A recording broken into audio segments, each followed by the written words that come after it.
বাংলাদেশের সমস্ত অফিস আদালতগুলোতে কি হচ্ছে জানেন?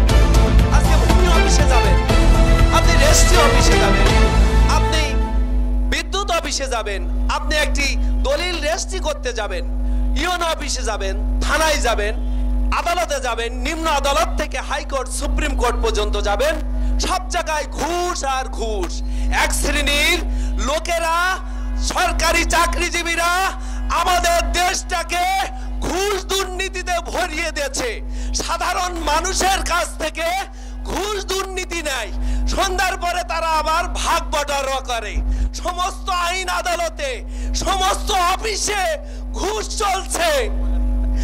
এই জন্য আমি বলছি, যে বলছে তাকেও ধরা হয়।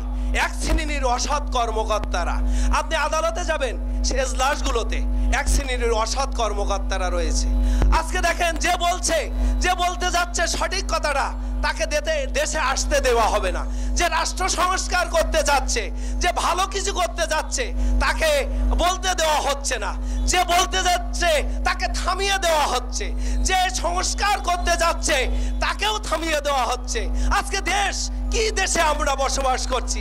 একটা সাধারণ মানুষ যদিও কথা বলছে, তাকেও মামলায় লটকিয়ে দিচ্ছে। আজকে জানেন আইন আদালতগুলোতে কি হচ্ছে? এক শ্রেণীর সেখানে সিন্ডিকেট র্যাকেট কাজ করছে কিভাবে?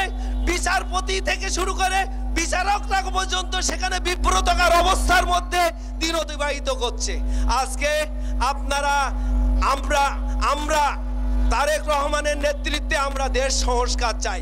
উনি যদি প্রকৃত অর্থে দেশ সংস্কার করতে পারেন, আমরা সাধারণ মানুষ ওনাকে দেশে এনে আমরা রাষ্ট্র সংস্কার করতে চাই। প্রধান উপদেষ্টা মহোদয়, আপনি প্রধান উপদেষ্টা, আপনি কি জানেন এদেশের সাধারণ মানুষ সকলেই উপদেষ্টা? এজন্য আপনাকে মনে রাখতে হবে, 18 কোটি মানুষ সকলেই উপদেষ্টা। তারেক রহমান সাহেব সেই 18 কোটি মানুষের উপদেষ্টার নেতা। এজন্য রাষ্ট্র যেন তেন করে রাষ্ট্র সংস্কার করলে চলবে না।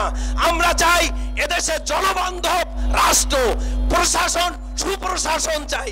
আমাদের অফিস আদালতগুলোতে কোনো ঘুষ দুর্নীতি থাকবে না, লুটপাট থাকবে না, সন্ধ্যার পরে কোনো সিন্ডিকেটে ভাগ বিলি বন্টন হয়, এটা আমরা চাইবো না।